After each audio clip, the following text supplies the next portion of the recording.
Hello दोस्तों, घर से भागकर शादी करने वाली बेटियों के लिए ये मेरी कहानी है। ट्रेन के एसी कंपार्टमेंट में मेरे सामने की सीट पर बैठी लड़की ने मुझसे पूछा, हेलो, आपके पास इस मोबाइल की सिम निकालने की पिन है क्या? उसने अपने बैग से एक फ़ोन निकाला। वह नया सिम कार्ड उसमें डालना चाहती थी, लेकिन सिम स्लॉट खोलने के लिए पिन की ज़रूरत पड़ती है जो उसके पास नहीं थी। मैंने हाँ में गर्दन हिलाई और अपने क्रॉस बैग से पिन निकालकर लड़की को दे दी। लड़की ने थैंक्स कहते हुए पिन ले ली और सिम डालकर पिन मुझे वापस कर दी। थोड़ी देर बाद वह फिर इधर से उधर ताकने लगी। मुझसे रहा नहीं गया। मैंने पूछ ही लिया, क्यों, कोई परेशानी है क्या? वो बोली, सिम स्टार्ट नहीं हो रहा है। मैंने मोबाइल मांगा, उसने दिया। मैंने उससे कहा कि सिम अभी एक्टिवेट नहीं हुआ है, थोड़ी देर में हो जाएगी। एक्टिवेट होने के बाद आईडी वेरिफिकेशन होगा, उसके बाद आप इसे इस्तेमाल कर सकेंगी। लड़की ने पूछा, आईडी वेरिफिकेशन क्यों? मैंने कहा, आजकल सिम वेरिफिकेशन के बाद एक्टिव होती है। जिस नाम से यह सिम उठाई गई है उसका ब्यौरा पूछा जाएगा, बता देना।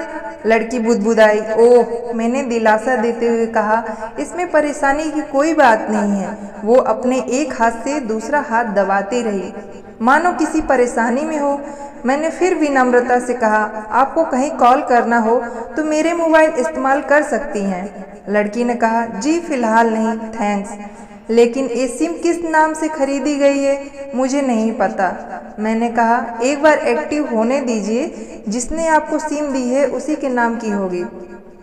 उसने कहा, ओके, कोशिश करते हैं। मैंने पूछा, आपका स्टेशन कहाँ है? लड़की ने कहा, दिल्ली। और आप? लड़की ने फिर मुझसे प्रश्न पूछा। मैंने कहा, दिल्ली ही जा रही हूँ, एक दिन का काम है। आप दिल्ली में रहती हैं? लड़की बोली, नहीं नहीं, दिल्ली में कोई काम नहीं है, ना ही मेरा घर है वहाँ। तो मैंने उत्सुकतावश पूछा।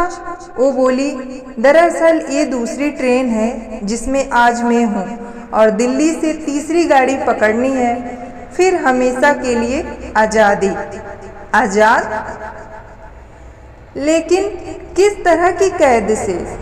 मुझे फिर जिज्ञासा हुई, किस कैद में थी ये कमसिन अल्हड़ सी लड़की? लड़की बोली, उसी कैद में थी जिसमें हर लड़की होती है, जहाँ घर वाले कहे शादी कर लो, जहाँ जैसा कहे वैसा करो। मैं घर से भाग चुकी हूँ। मुझे ताज्जुब हुआ, मगर अपने ताज्जुब को छुपाते हुए मैंने हंसते हुए पूछा, अकेली भाग रही हैं आप? आपके साथ कोई नज़र नहीं आ रहा? वो बोली, अकेली नहीं, साथ में है कोई। कौन? मेरे प्रश्न खत्म नहीं हो रहे थे। दिल्ली से एक और ट्रेन पकड़ूंगी, फिर अगले स्टेशन पर वो जनाब मिलेंगे और उसके बाद हम किसी को नहीं मिलेंगे। ओह, तो ये प्यार का मामला है? उसने कहा, जी। मैंने उसे बताया कि मैंने भी लव मैरिज की है। ये बात सुनकर वह खुश हो गई। बोली, वाह, कैसे, कब? लव मैरिज की बात सुनकर तुम मुझसे बात करने में रुचि लेने लगी। मैंने कहा, कब, कैसे, कहाँ, वो मैं बाद में बताऊंगा। पहले आप बताओ, आपके घर में कौन कौन है? उसने होशियारी बरतते हुए कहा, ओ, मैं आपको क्यों बताऊं? मेरे पापा, मैं, कोई भी हो सकता है। मेरे पापा, माँ, भाई, बहन, कोई भी हो सकता है। भाई ना हो, सिर्फ बहनें हो, या ये भी हो सकता है कि बहनें ना हो और दो चार गुस्सा करने वाले बड़े भाई हो। मतलब मैं आपका नाम भी नहीं पूछ सकता? मैंने काउंटर मारा। वो बोली, कुछ भी नाम हो सकता है मेरा, टीना, मीना, रीना, कुछ भी। बहुत बातूनी लड़की थी वो। थोड़ी देर इधर उधर की बातें करने के बाद उसने मुझे टॉफ़ी दी, जैसे छोटे बच्चे देते हैं। क्लास में बोली, आज मेरा बर्थडे है। मैंने उसकी हथेली से टॉफ़ी उठाते हुए बधाई दी और पूछा, कितने साल की हुई हो? वो बोली, 18 की। मतलब भागकर शादी करने की कानूनी उम्र हो गई आपकी। वो हंसी। कुछ ही देर में काफ़ी फ्रैंक हो चुके थे हम दोनों, जैसे बहुत पहले से जानते हो एक दूसरे को। मैंने उसे बताया कि मेरी उम्र 35 साल है, यानी 17 साल बड़ा हूँ। उसने चुटकी लेते हुए कहा, लग तो नहीं रहे हो। मैं मुस्कुरा दिया। मैंने उससे पूछा, तुम घर से भागकर आई हो? तुम्हारे चेहरे पर चिंता की निशान जरा भी नहीं है। इतनी बेफिक्री मैंने पहली बार देखी। खुद की तारीफ सुनकर वो खुश हुई। बोली, मुझे उन जनाब ने, मेरे लवर ने पहले से ही समझा दिया था कि जब घर से निकलो तो बिल्कुल बिंदास रहना, घर वालों के बारे में बिल्कुल मत सोचना, बिल्कुल अपना मूड खराब मत करना, सिर्फ मेरे और हम दोनों के बारे में सोचना। और मैं वही कर रही हूँ। मैंने फिर चुटकी ली। कहा, उसने तुम्हें मुझ जैसा अनजान मुसाफिरों से दूर रहने की सलाह नहीं दी? उसने हंसकर जवाब दिया, नहीं, शायद वो भूल गया होगा ये बताना। मैंने उसके प्रेमी की तारीफ करते हुए कहा, वैसे तुम्हारा बॉयफ्रेंड काफ़ी टैलेंटेड है। उसने किस तरह से तुम्हें अकेले घर से रवाना किया, नई सिम और मोबाइल दिया, 3 ट्रेन बदलवाई ताकि कोई ट्रैक ना कर सके। Very talented person. लड़की ने हामी भरी। बोली, बहुत टैलेंटेड है वो, उसके जैसा कोई नहीं है। मैंने उसे बताया कि मेरी शादी को 10 साल हुए हैं, एक बेटी है 8 साल की और एक बेटा 1 साल का। ये देखो उनकी तस्वीर। मेरे फ़ोन पर बच्चों की तस्वीर देखकर उसके मुंह से निकल गया, सो क्यूट। मैंने उसे बताया कि जब ये पैदा हुआ तब हम कुवैत में थे, एक पेट्रो कंपनी में बहुत अच्छी जॉब थी मेरी, बहुत अच्छी सैलरी थी। फिर कुछ महीनों बाद मैंने वो जॉब छोड़ दी और अपने ही कस्बे में काम करने लगा। लड़की ने पूछा, जॉब क्यों छोड़ी? मैंने कहा, बच्ची को पहली बार गोद में उठाया तो ऐसे लगा जैसे मेरी दुनिया मेरे हाथों में है। 30 दिन की छुट्टी पर घर आया था, वापस जाना था लेकिन नहीं जा सका। इधर बच्ची का बचपन खर्च होता रहे, उधर मैं पूरी दुनिया कमा लूं तब भी घाटे का सौदा है। मेरी 2 टके की नौकरी, बचपन उसका लाखों का। उसने पूछा, क्या बीवी बच्चों को साथ नहीं ले जा सकते थे? मैंने कहा, काफ़ी टेक्निकल मामलों से गुजरकर एक लंबे समय के बाद रख सकते हैं। उस वक्त ये मुमकिन नहीं था। मुझे दोनों में से एक को चुनना था, आलीशान रहन सहन के साथ नौकरी या फिर परिवार। मैंने परिवार चुना। अपनी बेटी को बड़ा होते देखने के लिए मैं कुवैत वापस गया था, लेकिन अपना इस्तीफा देकर लौट आया। लड़की ने कहा, वेरी इम्प्रेसिव। मैं मुस्कुराकर खिड़की की तरफ देखने लगा। लड़की ने पूछा, अच्छा, आपने तो लव मैरिज की थी ना, फिर आप भागकर कहाँ गए? कैसे रहे और कैसे गुजारा वो वक्त? उसके हर सवाल और हर बात में मुझे महसूस हो रहा था कि ये लड़की लड़कपन के शिखर पर है, बिल्कुल नासमझ और मासूम छोटी बहन सी। मैंने उसे बताया कि हमने भागकर शादी नहीं की और ये भी है कि उसके पापा ने मुझे पहली नज़र में सख्ती से रिजेक्ट कर दिया था। उन्होंने आपको रिजेक्ट क्यों किया? लड़की ने पूछा। मैंने कहा, रिजेक्ट करने का कुछ भी कारण हो सकता है, मेरी जाति, मेरा काम, मेरा घर, परिवार। बिल्कुल सही। लड़की ने सहमति दर्ज कराई और आगे पूछा, फिर आपने क्या किया? मैंने कहा, मैंने कुछ नहीं किया, उसके पिता ने रिजेक्ट कर दिया। वहीं से मैंने अपने बारे में अलग से सोचना शुरू कर दिया था। खुशबू ने मुझे कहा कि भाग चलते हैं। मेरी वाइफ का नाम खुशबू है। मैंने 2 टूक मना कर दिया। वो 2 दिन तक लगातार जोर देती रही कि भाग चलते हैं। मैं मना करता रहा। मैंने उसे समझाया कि भागने वाले जोड़े में लड़के की इज्जत पर कोई खास फर्क नहीं पड़ता, जबकि लड़की के पूरे कुल की, पूरे खानदान की इज्जत धूल में मिल जाती है। भगाने वाला लड़का उसके दोस्तों में हीरो माना जाता है, लेकिन इसके विपरीत जो लड़की प्रेमी संग भाग रही है वह उल्टा कहलाती है। मोहल्ले के लड़के उसे चालू कहते हैं। बुराइयों के तमाम शब्दकोश लड़की के लिए इस्तेमाल किए जाते हैं। भागने वाली लड़की आगे चलकर 60 साल की वृद्धा भी हो जाएगी, तब भी जवानी में किए उस कांड का कलंक उसके माथे पर से नहीं मिटता है। मैं मानता हूँ कि लड़का लड़की को तौलने का ये दोहरा मापदंड गलत है, लेकिन हमारे समाज में है तो ये नज़रिया गलत है, मगर सामाजिक नज़रिया यही है। वो अपने नीचे का होठ दांतों तले पीसने लगी उसने पानी की बोतल का ढक्कन खोलकर एक घूंट पिया। मैंने कहा, अगर मैं उस दिन उसे भगा ले जाता तो उसकी माँ तो शायद कई दिनों तक पानी ना पीती, इसलिए मेरा हिम्मत ना हुआ ऐसा काम करूं। मैं जिससे प्रेम करूं उसके माँ बाप मेरे माँ बाप के समान ही हैं, चाहे शादी हो या ना हो। कुछ पल के लिए वो सोच में पड़ गई, लेकिन मेरे बारे में और अधिक जानना चाहती थी। उसने पूछा, फिर आपकी शादी कैसे हुई?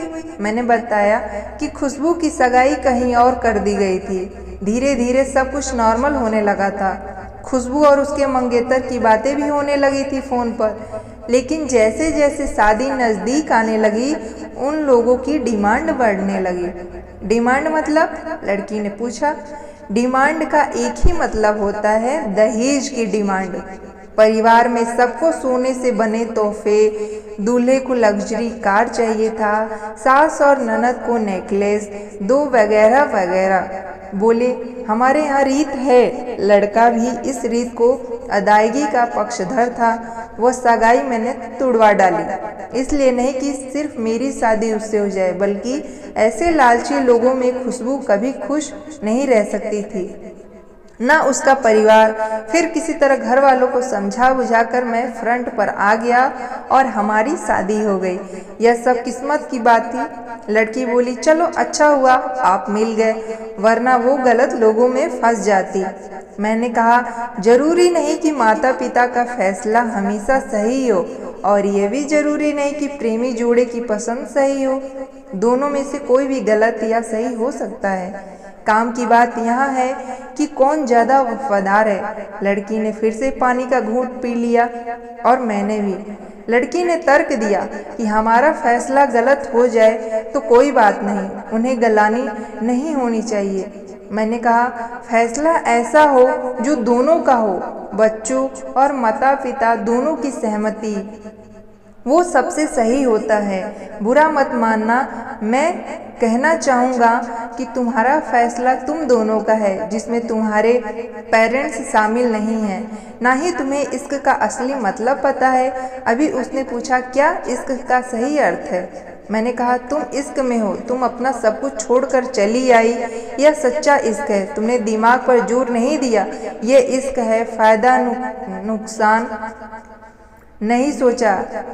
ये इश्क है। तुम्हारा दिमाग दुनियादारी के फितूर से बिल्कुल खाली था। उस खाली जगह में इश्क का फितूर भर दिया गया।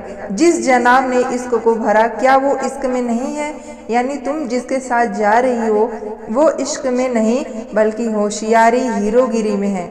जो इश्क में होता है वो इतनी प्लानिंग नहीं कर पाता, 3 ट्रेनें नहीं बदलवा पाता, उसका दिमाग इतना काम ही नहीं कर पाता। कोई कहे मैं आशिक हूँ और वो सातिर भी हो, यह नामुमकिन है। मजनू इश्क में पागल हो गया था। लोग पत्थर मारते थे उसे। इश्क में उसकी पहचान तक मिट गई थी। उसे दुनिया मजनू के नाम से जानती थी, जबकि उसका असली नाम कैस था, जो नहीं इस्तेमाल किया जाता। वो सातिर होता तो कैश से मजनू ना बन पाता। फरहाद ने सीरी के लिए पहाड़ों को खोदकर नहर निकाल डाली थी और उसी नहर में उसका लहू बहा था। वो इश्क था। इश्क में कोई फकीर हो गया तो कोई जोगी हो गया। किसी मांझी ने पहाड़ तोड़कर रास्ता निकाल लिया तो किसी ने अतिरिक्त दिमाग नहीं लगाया, चालाकी नहीं की। लालच, हवस और हासिल करने का नाम इश्क नहीं है। इश्क समर्पण करने को कहते हैं, जिसमें इंसान सबसे पहले खुद का समर्पण करता है, जैसे तुमने किया। लेकिन तुम्हारा समर्पण हासिल करने के लिए था, यानी तुम्हारे प्यार में लालच की मिलावट हो गई। लड़की अचानक खो सी गई। उसकी खिलखिलाहट और खिलदड़ापन एकदम से खामोशी में बदल गया। मुझे लगा मैं कुछ ज़्यादा ही बोल गया। फिर मैंने भी जारी रखा। मैंने कहा, प्यार में तुम्हारे पापा तुमसे करते हैं। कुछ दिनों बाद उनका वजन आधा हो जाएगा। तुम्हारी माँ कई दिनों तक खाना नहीं खाएगी, ना ही पानी पिएगी, जबकि आपको अपने आशिक को आजमा कर देख लेना था। ना तो उसकी सेहत पर फर्क पड़ता, ना दिमाग पर। वो अक्लमंद है, अपने लिए अच्छा सोच लेता। आजकल गली मोहल्ले के हर तीसरे लड़के लपाटे जो इश्क हो जाते हैं, वो इश्क नहीं है, वो सिनेमा जैसा कुछ है। एक तरह की स्टंटबाजी, डेयरिंग, अलग कुछ करने का फितूर। और कुछ नहीं, लड़की का चेहरे का रंग बदल गया। ऐसा लग रहा था वो अब यहाँ नहीं है। उसका दिमाग किसी अतीत में टहलने निकल गया। मैं अपने फ़ोन को स्क्रॉल करने लगा, लेकिन मन की इंद्री उसकी तरफ थी। थोड़ी ही देर में उसका और मेरा स्टेशन आ गया। बात कहाँ से निकली थी और कहाँ पहुँच गई। उसके मोबाइल पर मैसेज टोन बजी। देखा सिम एक्टिवेट हो चुकी थी। उसने चुपचाप बैग में से आगे का टिकट निकाला और फाड़ दिया। मुझे कहा एक कॉल करना है। मैंने मोबाइल दिया। उसने नंबर डायल करके कहा सॉरी पापा, और सिसक कर रोने लगी। सामने से पिता भी फ़ोन पर बेटी को संभालने की कोशिश करने लगे। उसने कहा पिताजी, आप बिल्कुल चिंता मत कीजिए, मैं घर आ रही हूँ। दोनों तरफ से भावनाओं का सागर उमड़ पड़ा। हम ट्रेन से उतरे। उसने फिर से पिन मांगी। मैंने पिन दी। उसने मोबाइल से सिम निकाल कर तोड़ दी और पिन मुझे वापस कर दिया।